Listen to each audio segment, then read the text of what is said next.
હક્કી આવાજ ન્યૂઝમાં આપનું સ્વાગત છે। હું છું અજીઝ ઝુપેલવાલા। સમાચારમાં વાત કરીએ તો ડભોઈ નગરપાલિકા દ્વારા સ્વચ્છતા ही સેવા 2024 અંતર્ગત ધારાસભ્યશ્રીની હાજરીમાં પ્રમાણપત્ર વિતરણ કાર્યક્રમ યોજવામાં આવ્યો હતો। 2 ઓક્ટોબર 2024 બુધવારના રોજ ભારત દેશના મહાન રાષ્ટ્રપિતા મહાત્મા ગાંધીજીનો જન્મજયંતિ છે। તેઓ સ્વચ્છતા આગ્રહી અને હિમાયતી હતા। તેમના દેશના માન્ય વડાપ્રધાન નરેન્દ્ર મોદીજીના જન્મદિવસની આ ઉજવણીના ભાગરૂપે 17મી સપ્ટેમ્બરથી 2 ઓક્ટોબર સુધી સ્વચ્છતા ही સેવા પખવાડિયાની ઉજવણી કરવામાં આવી રહી છે। જેના ભાગરૂપે આજે બપોરે દરમિયાન લેવા પટેલવાડી ડભોઈ ખાતે ધારાસભ્ય શ્રી શૈલેષભાઈ મહેતાની અધ્યક્ષતામાં પખવાડિયા દરમિયાન સારી કામગીરી કરનાર સંસ્થા તથા લોકોને પ્રમાણપત્ર અર્પણ કરવાનો કાર્યક્રમ યોજવામાં આવ્યો હતો। જેમાં તારીખ 17 સપ્ટેમ્બરથી આજે દિન સુધી વિવિધ થીમ આધારિત સ્વચ્છતાનો સંદેશ આપતા વિવિધ કાર્યક્રમો નગર યોજવામાં આવ્યા હતા તેમ જાણવા મળ્યું હતું। રિપોર્ટ રફીક મંસૂરી।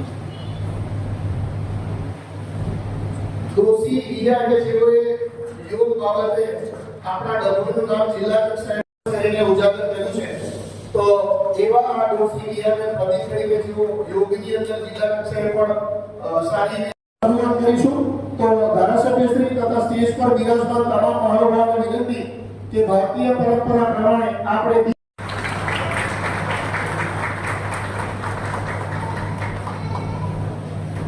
હોટલમાંથી ફૂલદાની અને સુગંધ કઈ રીતે બની શકે એ ખૂબ સારી કળા એમણે વિકસાવી છે અને પ્રમાણપત્ર આપીએ છીએ। ડભોઈ નગરપાલિકાના સમયમાં ડભોઈ નગરપાલિકાના તમામ કર્મચારી મિત્રો ખૂબ ઉત્સાહથી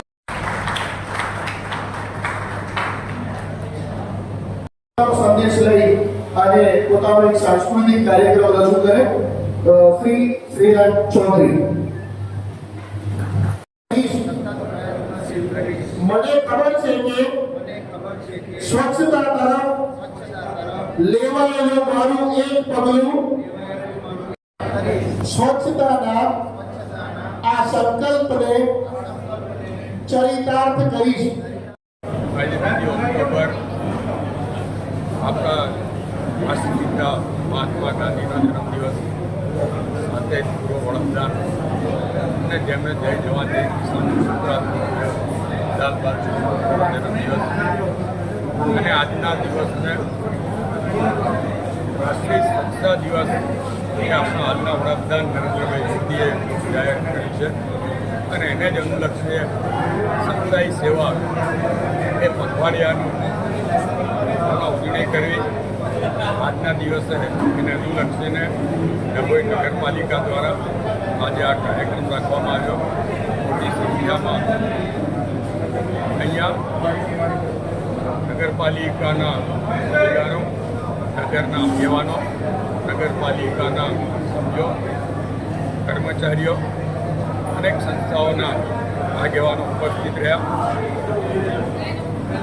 સેવાઈ સ્વચ્છતા અંતર્ગત અનેક કાર્યક્રમો કરવામાં આવે છે અને એ કાર્યક્રમો દ્વારા ડભોઈને પ્રભાવતી બનાવવી અને સ્વચ્છ નગરી, સ્વસ્થ નગરી, સંસ્કારી નગરી અને સમૃદ્ધ નગરી બનાવવા માટેના પ્રયત્નમાં તમામનો સહયોગ મળે એવી અપીલ કરવામાં આવી છે અને તમામ અહીંયા શપથ પણ લીધા છે સ્વચ્છ નગરી બનાવવાના। એ બદલ તમામને અભિનંદન આપું છું અને તે રીતે અત્યારે ગર્ભાવતી નગરીમાં વિકાસના કામો થઈ રહ્યા છે એને અનુલક્ષીને આ વખતે જ્યારે સમગ્ર વડોદરા શહેર જિલ્લામાં પાણી ભરાવાની સમસ્યા ઊભી થઈ ત્યારે ગર્ભાવતી નગરીમાં આવી કોઈ સમસ્યા ઊભી નથી થઈ। એ બદલ નગરપાલિકાના તમામ હોદ્દેદારો અને કર્મચારીઓને અભિનંદન આપું છું।